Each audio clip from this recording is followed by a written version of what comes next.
देखते हैं हम नेक्स्ट क्वेश्चन। नेक्स्ट क्वेश्चन क्या है कि हमारा दिया हुआ है एक संख्या को 10% घटाया जाता है और फिर 10% बढ़ाया जाता है। प्राप्त संख्या मूल संख्या से 50 कम है तो मूल संख्या है। ठीक है, इस तरीके के क्वेश्चन आते हैं। इस तरीके के क्वेश्चन जो आते हैं, तीन प्रकार से क्वेश्चन आते हैं। मैं वो तीनों प्रकार बता देता हूँ तुम्हें, इसमें मैंने लिखे हुए हैं। पहला होता है, किस तरीके का क्वेश्चन आएगा, यदि किसी वस्तु में x% की वृद्धि की जाती है साथ ही y% की वृद्धि की जाती है। यदि x% की वृद्धि की जाती है किसी वस्तु में और y% की वृद्धि की जाती है, फिर उसकी अगर वैल्यू पूछ रहा है तो हम निकालेंगे क्या, कुल वृद्धि निकलती है। उसमें क्या होगा, उसको टोटल वृद्धि ही होगी। तो उस कुल वृद्धि का फॉर्मूला क्या होता है, x plus y plus x y upon 100। ठीक है, मतलब जो वृद्धि है वो प्लस साइन को रिप्रेजेंट करती है, x plus y plus x y upon 100। अगर हम देखें इसी में दूसरे तरीके का क्वेश्चन क्या आ सकता है, यदि किसी वस्तु में x% की वृद्धि की जाती है तथा y% की कमी की जाती है। तो मतलब वृद्धि की जाती है तो वृद्धि को हम प्लस साइन से रिप्रेजेंट करेंगे और कमी को बाय साइन से। तो यहाँ क्या हो जाएगा, कुल प्रभाव x प्लस का x, बाय माइनस का कमी की जा रही तो माइनस y और माइनस एक्स वाई अपन 100। ये हो जाएगा फॉर्मूला हमारा। इस फॉर्मूले हम वैल्यू रखेंगे, डायरेक्ट हम आंसर निकाल सकते हैं कि कुल परसेंटेज कितनी हमारी वृद्धि या कमी की जा रही है। कुल परसेंटेज निकलेगा इससे। ठीक है, कुल परसेंटेज वृद्धि या कमी निकल जाएगी। ठीक है, प्रतिशत कुल प्रभाव परसेंटेज में निकल जाएगा। अब यहाँ पे यदि थर्ड इसका जो टॉपिक, थर्ड इसका टाइप है वो इस प्रकार है, यदि किसी वस्तु में x% की कमी की जाती है और y% की कमी की जाती है तो कुल कमी का क्या होगा। कुल कमी देखो, दोनों की कमी की जा रही है तो x की कमी की जा रही तो माइनस एक्स, y की कमी की जा रही तो माइनस वाई, और minus X into minus Y क्या हो जाएगा, प्लस एक्स वाई हो जाएगा। माइनस इंटू माइनस प्लस हो जाता है, इसलिए आप प्लस एक्स वाई अपन 100 आएगा। तो ये डायरेक्ट तीन फॉर्मूले मैंने बनाना भी सिखा दिया है, डायरेक्ट आप बना भी सकते हो। कमी को हम रिप्रेजेंट कर रहे हैं माइनस साइन से और वृद्धि को रिप्रेजेंट कर रहे हैं प्लस साइन से। ठीक है, तो इस प्रकार के हमें क्वेश्चन आएंगे तो इन फॉर्मूला लगा के हम आसानी से कर देंगे।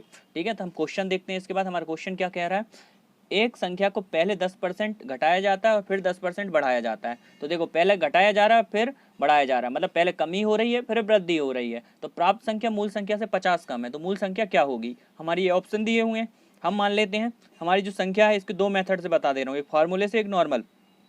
नॉर्मल क्या है, मान लेते हैं हमारी जो मूल संख्या 100 रुपये है। 100 रुपये में अगर 10% की कमी की जाती तो हमारी 10% की कमी 100 का 10% 10 रुपये होगा, मतलब 90 की पड़ेगी। अगर उसमें फिर हम 10% की कमी करते हैं तो 90 का 10% क्या होगा, 9 रुपये होगा। तो हमें वो वस्तु कितने की पड़ेगी, 10% की वृद्धि कर रहे हैं तो ये क्या हो जाएगा, प्लस हो जाएगा।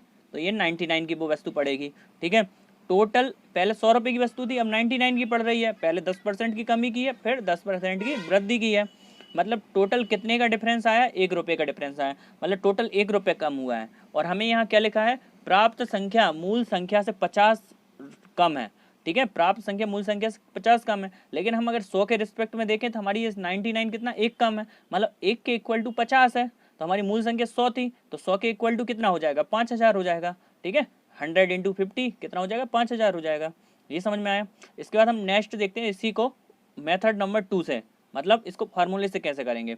पहले हमारी देखो, पहले क्या हो रहा है, x 10% घटाया जा रहा है, 10% को घटाया जा रहा है तो x कितना हो जाएगा, माइनस का आएगा। और फिर हम वृद्धि कर रहे हैं तो y प्लस का माइनस एक्स वाई अपन 100 हो जाएगा। ठीक है, अब देखते हैं हम -10 और +10, -10 इंटू 10 अपन 100। हमारी ये -10 क्या है, ये कमी वाला -10 है और ये वृद्धि वाला 10 है। -10 इंटू 10 अपन 100 हो जाएगा, एक जीरो से जीरो कैंसिल हो जाएगा, -10 से +10 कैंसिल, तो 1 आ जाएगा -1, मतलब 1% की कमी हो रही है।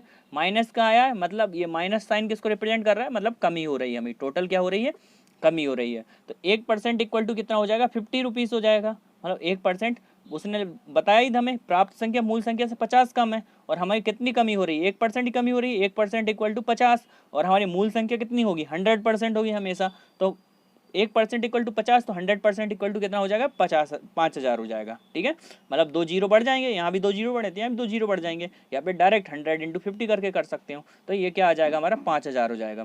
ठीक है, अब इसके बाद हम देखते हैं नेक्स्ट क्वेश्चन।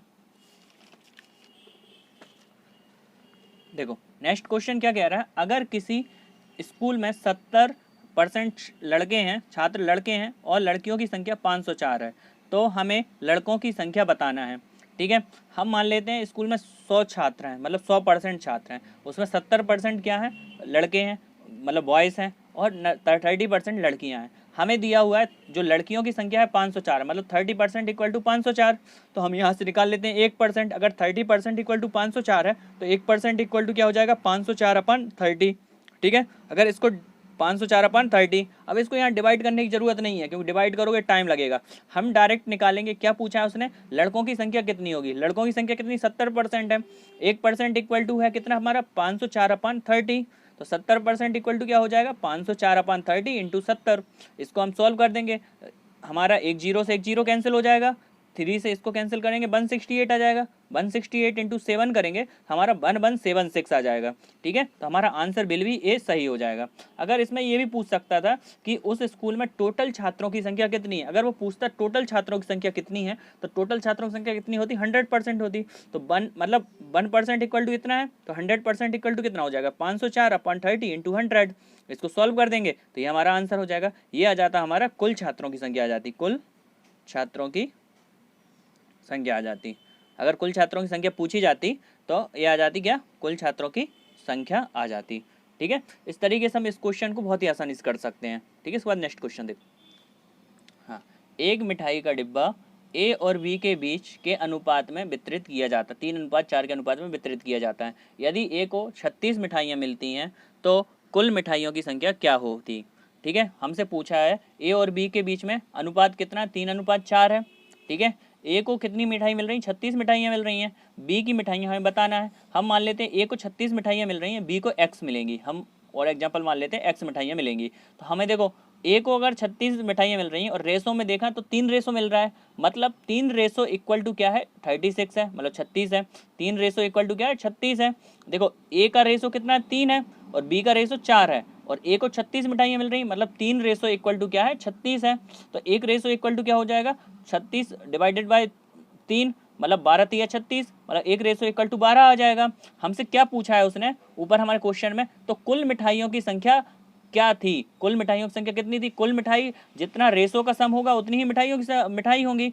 तो 3 + 4 7, मतलब 7 रेसो हमारी मिठाइयों के रेसो है। टोटल मिठाइयों का रेसो कितना, 7 रेसो है, और एक रेसो इक्वल टू 12 है, तो 12 × 7 मतलब 84। टोटल मिठाइयों की संख्या कितनी होगी, 84 होगी, मतलब आंसर बिल भी हमारा बी सही हो जाएगा। अगर ये पूछता बी की मिठाइयों की संख्या कितनी होगी, बी को कितनी मिठाई मिली थी, तो हम बी को कितनी, हम बी का रेसो कितना था, 4, और एक रेसो इक्वल टू 12 है, तो 4 रेसो इक्वल टू क्या हो जाएगा, 4 रेसो इक्वल टू हो जाएगा 12 चौके 48, मतलब 48 मिठाइयाँ किसको, बी को मिलेंगी। ठीक है। ये बात समझ में आई। अब तुमसे अगली बार जो पेपर होगा तो उसमें बी का रेसो पूछ सकता है कि बी को कितनी मिठाइयाँ मिलेगी, तो आंसर क्या होगा, 48 मिठाइयाँ मिलेंगी। इसके बाद हम लोग देखते हैं नेक्स्ट क्वेश्चन। रेसो के क्वेश्चन आते हैं, रेसो के बहुत ही सिंपल क्वेश्चन आते हैं। तो अब इसके बाद हम नेक्स्ट क्वेश्चन देखते हैं ना। देखो नेक्स्ट क्वेश्चन देखते हैं हम क्या लिखा हुआ है। एक समान साधारण ब्याज दर पर ₹300 का 4 साल के लिए ब्याज और ₹400 का 3 साल के लिए ब्याज का कुल योग 120 है, तो ब्याज की दर कितनी होगी, हमें दिया हुआ है। देखो यहाँ पे हमें एक मूलधन दिया है ₹300 और 4 वर्ष के लिए ब्याज बोला है, और दूसरी बार क्या दिया है, ₹400 का 3 वर्ष के लिए ब्याज कुल ₹120 है, और हमें दर नहीं दी है कि कितने दर पे ये ब्याज है, और हमारे पास दोनों टाइम मूलधन अलग अलग दिया है और समय अलग अलग दिया है, तो कोई दिक्कत नहीं है। देखो इंडिविजुअल निकालने की ज़रूरत नहीं है, इसमें हम डायरेक्ट फार्मूला लगाएंगे, यही वाला P × R × T/100, यही SI का फार्मूला होता है। तो फर्स्ट जो अमाउंट है, फर्स्ट अमाउंट कितना है, 300 है, और 4 साल के लिए दिया जा रहा है, तो हम देख लेते हैं 300 × 4 साल के लिए दिया है, इंटू हमें दर नहीं पता है, दर हम आर ही ले लेते हैं, क्योंकि समान साधारण ब्याज दर से दिया जा रहा है, समान साधारण ब्याज की दर से दिया गया है, तो दोनों के लिए आर हो जाएगा, प्लस अब दूसरी बार कितना है, मूलधन 400 है, 400 × 3 × आर डिवाइडेड बाय 100, और टोटल क्या हो जाएगा, टोटल ब्याज कितना है हमारा, टोटल ब्याज 120 है, टोटल ब्याज 120 है। ठीक है। तो हम यहाँ देखते हैं, एक जीरो से एक जीरो कैंसिल, एक जीरो से एक जीरो कैंसिल, ये जीरो कैंसिल हो जाएंगे, तो 4×3 = 12, 4×3 = 12, ये 12 आर बचेगा, प्लस ये 12 आर बचेगा, इक्वल टू कितना हो जाएगा, 120। ठीक है। 12 + 12 24 आर हो जाएगा, equal to 120। R equal to 120/24, तो 24 पंजे होते हैं कितने हमारे 120, तो 5% हमारी इसकी क्या आ जाएगी, ब्याज दर आ जाएगी। देखो आंसर बिल भी ए हो जाएगा, ये हमारा आंसर हो जाएगा, 5% की ब्याज दर आ जाएगी। ठीक है, इस तरीके के क्वेश्चन बहुत ही आसानी से तुम कर सकते हो। और अगर तुम्हें इसमें कोई भी डाउट हो तो मुझे एक बार कॉल करके बताना, तो मैं तुम्हारा जो डाउट है उसको क्लियर कर दूंगा। ठीक है, इसके बाद हम देखते हैं नेक्स्ट क्वेश्चन।